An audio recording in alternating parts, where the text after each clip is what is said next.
Yeah, he's not what you'd expect of a 47-year-old man. Yeah, he going 30 miles an hour on a kid's bike. Yeah. Around a dirt track.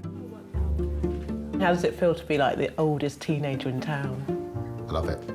I love it. I love riding my bike around the street and have other people kind of, whoa, what's he doing on a bike that kids should be riding? My wife's a good athlete. She's always been a good athlete. She's a fantastic ice skater, but she also quite often, I find her just coming back from A&E, putting stitches in her chin where she's fallen on the ice. It's not unusual for us.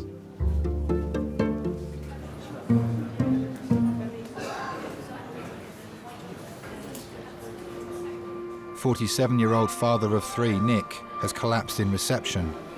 He's being rushed straight through to resus.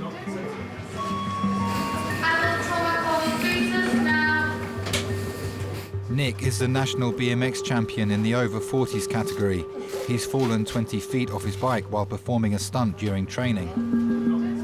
It's in the morning, it's just a normal training session. I was like somewhere behind him when he did it. Oh, right. I just heard a bang. Yeah. And looked over and he was just on the floor. Can you get me a collar, please? A regular collar. We've trauma called this patient. Basically, mechanism of injury on a BMX bike, flipped up in the air at 20 foot, he fell off it. Left-sided severe chest pain, and his wife's brought him up, so we're going to now collar him. He seemed all right. He managed to get up and walk over to a chair and go and sit down. While Mum said it was kind of when he got to the hospital that he was suffering. Hi, Nick, I'm Lala. Yeah, sorry, that was Matt. So I'm Lala, I'm one of the trauma consultants. Because what's happened is you've triggered a trauma call, essentially, because of what's happened to you. So a lot of people are going to arrive, OK? And we're going to do things in a very structured way, which you may find frustrating, but you just need to bear with us, OK? Certainly when they come to majors, people think they're unwell, but sometimes people don't realise how unwell they are. When you're ready, we're going to need to get you to lie down, essentially. Do you need any painkillers, Nick? Okay. You haven't had anything yet, have you? No, nothing. You have to be a bit careful of your mindset, because you sometimes presume if somebody's walked in, certainly for staff around you, that they're probably going to be better off than someone who's kind of come in collared and boarded. And you have to be careful not to presume too much, really. Slowly lower yourself down. Sometimes the injury doesn't look as bad on the outside as it does on the inside. Oh. It's okay now. Where's the pain? All the way down my back. My left side, my chest. Let's get some monitoring and stuff on you. Sorry, Nick. What's wrong with breathing, Nick? Yeah. Okay. When it was first half an hour, I just gurgled. I started BMXing in 1979. My brother and I were on holiday with my parents in Cornwall, and we walked into a Halfords bike shop. There were these amazing bikes that we'd never seen anything like. We used to thrash our old choppers and grifters around the woods, and then all of a sudden there was these purpose-built bikes from America. And they had a little magazine, a sales magazine that went with it, and we took them and they became our Bibles. So from August to December, when Christmas came round, that's all we did. We just talked about this bicycle motocross. And our parents bought us bikes for that 1979 Christmas. Okay. And what happened? Did you get up by yourself, or somebody help you up, or? I couldn't get up for about 10 minutes. Okay. And I felt very sick. Okay. And dizzy. Okay. And I couldn't breathe. I'd winded myself. So. Okay. BMXing, superb feeling. There was a game we used to play when we were kids, which was the Star Wars video game. And there's that thing where you hear that voice in your head and it says, use the Force, Luke, and he's going down the tunnel. And you get this kind of peripheral tunnel vision. That's what it's like. You're kind of in a zone and your peripheral vision is taking over control and you're just going for it, 150%, just absolutely charging and racing against other guys. That carried on until about 1986 when I went to do my degree. And went back to BMXing about 6 years ago when my two sons got really interested in it. Hey there, Nicholas. I'm Fiona, one of the nurses. I'm going to give you a little bit of morphine for the pain, okay? So we have 46-year-old National BMX Champion. who's basically gone on his bike, about 20 foot into the air, has gone over the handlebars, landed on his back, on his head and his back, essentially, complaining of neck, back, pain on scene and a bit of chest pain. Was winded, said he couldn't breathe, so his wife scooped him and brought him up. So should we call his other half in at some point? Nick, what's your other half called? Maya? Yeah, he's not what you'd expect of a 47-year-old man. Yeah, he going 30 miles an hour on a kid's bike. Yeah. Around a dirt track. How does it feel to be like the oldest teenager in town? I love it. I love it. I love riding my bike around the street and have other people kind of, whoa, what's he doing on a bike that kids should be riding? Hi, I'm Maya. Hi, I'm Lara, one of the trauma consultants. Hi. You come in, they're just about to do some x-rays, so if they do, just kind of pop behind one of the screens. My wife's a good athlete. She's always been a good athlete. She's a fantastic ice skater, but she also quite often, I find her just coming back from A&E, putting stitches in her chin where she's fallen on the ice. It's not unusual for us. My wife's got all the insurances in place. I'm not joking.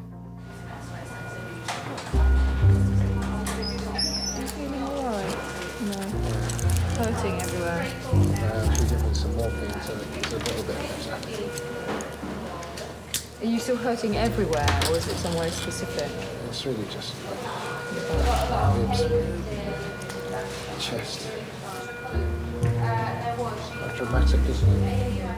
Nick's x-rays have revealed that he's suffered internal injuries. It's okay, a couple of things. You've punctured your lung, so what we're going to need to do is put a drain into that side to allow the lung to reinflate. The other thing we're going to do, because we found that, and we weren't expecting to find it, I think we just need some better imaging, so we'll get a CT done of your chest, your abdomen, we may as pelvis as well, and just check, because you've obviously had a significant injury, so I'm afraid you're going to be with us for a bit longer than you anticipated. Okay? There's worse places to be. I'm going to have to get Jessie to her game, but I can come back later. My daughter plays ice hockey, and my wife had taken over the management of her ice hockey team. So this was the very first match that my wife was going to be in charge. And she was panicking because she had this game at 3 o'clock in the afternoon. So when she came to the hospital, all she was thinking about is, I've got to get my players onto the ice. So she actually had to leave within about an hour of me being in the hospital. Nick has had a chest drain inserted to reinflate his punctured lung and will be sent for a CT scan to check for other injuries. Your wife had to go get her kids, didn't she? It's complicated. She's the manager of my daughter's ice hockey team. Oh, no. And they had a game that kicked off, faced off about 5 minutes ago. So she had to be there, otherwise the game would be cancelled and people were going from a long way. So, yeah, it's complicated. So she's done that. She's gone to the game, so not a lot she can do sitting Yeah. What age is your daughter? She's 12. 12? Or is she quite good at hockey then? She's very good. Yeah? My little son plays as well. It's the first introduction I've had to it. It's really good. Mm-hmm. In fact, I should have been taking my son to a game with Alexander Palace this evening. Oh, no. I won't be there.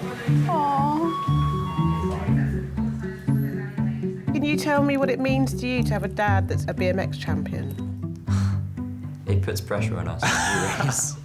Yeah, it's both an inspiration and a pressure, definitely, yeah. Oh, it's one of the sons of Nick Priest. They never say anything This is like going to that. be good. No, they never say anything like that. What are you on about? No, they don't say stuff like that.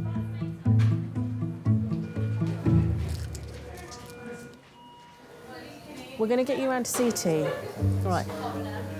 Because at the end of the day, you've done this, so you could have done something else, and this would count as possibly a distracting injury. So it may be that you've got other injuries elsewhere, but because the pain of this is as much as it is, you're not necessarily going to notice things elsewhere, more subtle things. So that's the reason to get the CT. So the pain... Worrying about myself is one thing, but worrying about the children is another. So when I watch my two boys go round, and they really go for it, and they do much higher jumps. Yeah, it does scare me. It does scare me that they're going to hurt themselves. And if it was a wheelchair, then I'd have to do something like wheelchair rugby or wheelchair basketball. I couldn't stay still. There are some amazing things, actually, that you can do without being able to cycle. I was watching a guy the other day who was using a hand crank bicycle. Phenomenal, absolutely amazing. We will admit you probably to our acute surgical ward if we don't find anything else. And I think the big challenge really is going to be your pain control. Yeah? Any questions for me at the moment? We just have to sit tight, I'm afraid, until we've got the scan results back before we can get you out of here. Yeah?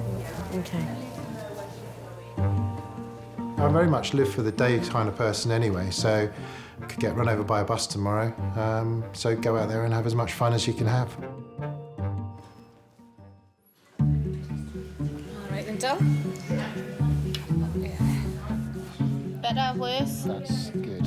Yeah? Thank you. So, yeah, it's annoying. It's season starting. Defending my crown again. I'll only be out for a month or so.